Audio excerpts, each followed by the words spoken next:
Mobile ಕಳ್ಳತನ ಭದ್ರತಾ ಸಿಬ್ಬಂದಿಗಳಿಂದ ಹಿಗ್ಗಾಮುಗ್ಗಾ ಥಳಿತ. ನಗರದ ಜಿಲ್ಲಾಸ್ಪತ್ರೆಯಲ್ಲಿ ಮೊಬೈಲ್ ಕಳ್ಳತನ ಆರೋಪಿಗೆ ಭದ್ರತಾ ಸಿಬ್ಬಂದಿಗಳು ಹಿಗ್ಗಾಮುಗ್ಗಾ ಥಳಿಸಿರುವ ಘಟನೆ ನಡೆದಿದ್ದು, ಆರೋಪಿಯನ್ನ ತೀವ್ರವಾಗಿ ಥಳಿಸಿರುವ ಸಿಬ್ಬಂದಿಗಳ ವಿರುದ್ಧ ಸಾರ್ವಜನಿಕ ಆಕ್ರೋಶ ವ್ಯಕ್ತಪಡಿಸಿದ್ದಾರೆ.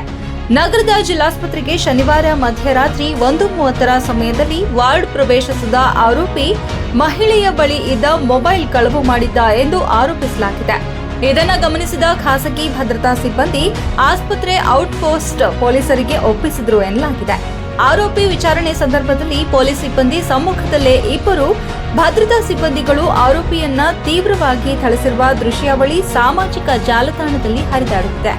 ಕೊಠಡಿಯಲ್ಲಿ ಥಳಿಸಿದ್ದು ಸಾಲದು ಎಂಬಂತೆ ಆಸ್ಪತ್ರೆ ಹೊರಗಡೆ ರಸ್ತೆಯಲ್ಲಿ ಮಳೆಯ ನಡುವೆಯೂ ಲಾಠಿಯಿಂದ ತೀವ್ರವಾಗಿ ಥಳಿಸಿದ್ದಾರೆ. ಹಲ್ಲೆ ನಡೆಸಿದವರನ್ನ ಕರ್ತವ್ಯದಿಂದ ಬಿಡುಗಡೆ ಮಾಡಲು ಸೂಚಿಸಲಾಗಿದೆ ಎಂದು ಹಿಮ್ಸ್ ನಿರ್ದೇಶಕ ಡಾಕ್ಟರ್ ರಾಜಣ್ಣ ತಿಳಿಸಿದ್ದಾರೆ.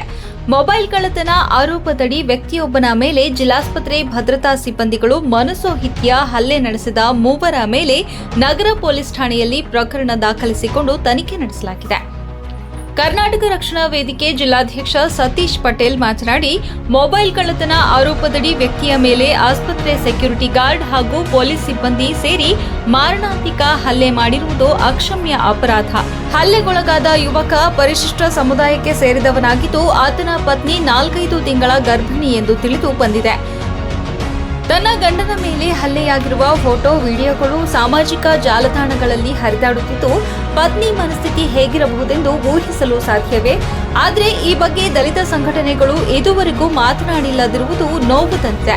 ಹಲ್ಲೆ ಮಾಡಿದ ಓರ್ವ ಪೊಲೀಸ್ ಸಿಬ್ಬಂದಿ ಭಾಗಿಯಾಗಿದ್ದು, ಆತನನ್ನ ನೌಕರಿಯಿಂದ ವಜಾ ಮಾಡುವುದರ ಜೊತೆಗೆ ಉಳಿದ ಸೆಕ್ಯೂರಿಟಿಗಳನ್ನ ತಕ್ಷಣ ಬಂಧಿಸಬೇಕೆಂದು ಒತ್ತಾಯಿಸಿದರು.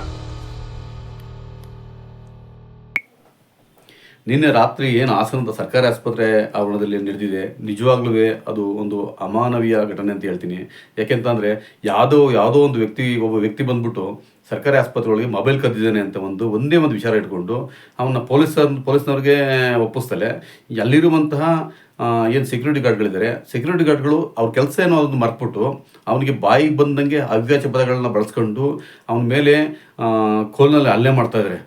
ಅವನು ಅಣ್ಣ ನನ್ನ ಕೈಲಿ ಆಗ್ತಾ ಇಲ್ಲ ಅಣ್ಣ, ನಾನು ಸತ್ತೋಗ್ತೀನಿ ಬಿಡಿ ಅಂದ್ರೂ ಬಿಡ್ತಾ ಇಲ್ಲ, ಆ ಮಟ್ಟ ಹೊಡಿತಿದ್ರೆ ಅವ್ನು ರಸ್ತೆಯಲ್ಲಿ ಹಾಕೊಂಡು ಉಳ್ಸಾಡ್ಕೊಂಡು ಅವ್ನು ಕಾಲಿಟ್ಕೊಳಕ್ಕೆ ಹೋದ್ರೆ ಹಿಂದ್ಗಡೆಂದು ಇನ್ನೊಬ್ಬ ಬಂದ್ಬಿಟ್ಟು ಅವ್ನ ತಲೆಗೆ ಕೋಲ ಹೊಡಿತಾನೆ, ಅವನ ಹಿಂದಕ್ಕೆ ತಿರುಗಿದ್ರೆ ಮತ್ತೆ ಮುಂದ್ಗಡೆ ಹೊಡಿತಾನೆ. ಯಾವ್ಯಾವ ಜಾಗಕ್ಕೆ ಯಾವ ರೀತಿ ಹೊಡೆದ್ರೆ ಅಂತಂದರೆ ಅದು ಹೇಳೋಕ್ಕಾಗ್ತಾ ಇಲ್ಲ. ಪಾಪ ಅವ್ನ ಸ್ಥಿತಿ ಏನಾಗಿದ್ದು ನಮಗಿನ್ನೂ ಗೊತ್ತಿಲ್ಲ. ನಿಜವಾಗ್ಲೂ ಈ ಥರ ಅಲ್ಲಿರುವಂಥ ಸರ್ಕಾರಿ ಆಸ್ಪತ್ರೆಯಲ್ಲಿರುವಂತಹ ನಮ್ಮ ಈ ಸೆಕ್ಯೂರಿಟಿ ಗಾರ್ಡ್ಗಳೆಂದರೆ, ನೀವು ನೈತಿಕ ಪೊಲೀಸ್ಗಿರಿ ಮಾಡೋದು ತಪ್ಪು, ನೀವು ಮಾಡೋದು ತುಂಬ ತಪ್ಪಾಗಿದೆ.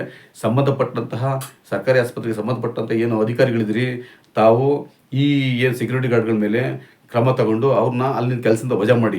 ಇಲ್ಲ ಅಂದರೆ ನೀವು ಅವ್ರನ್ನ ನೀವು ಸಮರ್ಥನೆ ಮಾಡಿಕೊಂಡ್ರೆ ಅಲ್ಲಿರುವ ಬೇರೆ ಬೇರೆ ಸೆಕ್ಯೂರಿಟಿ ಗಾರ್ಡ್ಗಳಿರ್ಬೋದು, ಸ್ವೀಪರ್ಗಳಿರ್ಬೋದು, ಬೇರೆ ಇರ್ಬೋದು, ಅವರೆಲ್ಲರೂ ಸಹ ಏನು ಮಾಡ್ತಾರೆ ಅಂತಂದರೆ ಮುಂದೊಂದು ದಿನ ಇದೇ ದುರ್ವರ್ತನೆ ಮಾಡ್ತಾರೆ.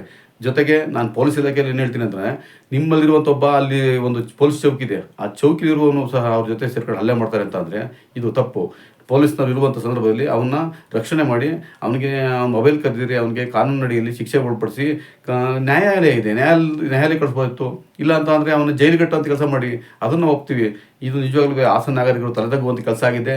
ಈ ಸೆಕ್ಯೂರಿಟಿ ಗಾರ್ಡ್ಗಳನ್ನು ಮತ್ತು ಇಲ್ಲಿ ಯಾರು ತಪ್ಪು ಮಾಡಿದ್ದಾರೆ ಅವ್ರನ್ನ ಸಂಬಂಧಪಟ್ಟ ಅಧಿಕಾರಿಗಳು ಪೊಲೀಸ್ ಇಲಾಖೆ ಸೇರ್ಕೊಂಡು ಇವ್ರ ಮೇಲೆ ಕೇಸನ್ನ ಜರುಗಿಸಿ ಇವ್ರಿಗೆ ಕಾನೂನು ರೀತಿ ಕ್ರಮ ತಗೋಬೇಕು ಅಂತ ಹೇಳ್ಬಿಟ್ಟು ನಾನು ಆಗ್ರಹಿಸ್ತೀನಿ.